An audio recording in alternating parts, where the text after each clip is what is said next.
สวัสดีครับผมครูเบิร์ตครับเด็กๆเรียกร้องกันมาเยอะมากเลยในการสอนบีบอยของผมก็จะสอนเบสิกพื้นฐานการโพสการฟรีสในวันนี้เริ่มจากวางแขนกว้างกว่าหัวไหล่วางขากว้างกว่าแขนวางมือมาตรงกับสะดือโดยที่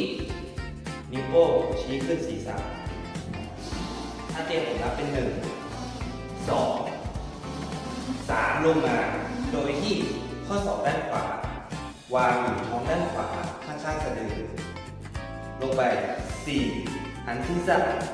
ไปทางซ้ายหรือด้านมือที่ตั้งอยู่5ก้าวขาขวาไปข้างหน้า6ยกเข่าขึ้นมางอนะครับจบปุ้มดูอีกรอบหนึ่ง1 2 3 4 5 6ปึก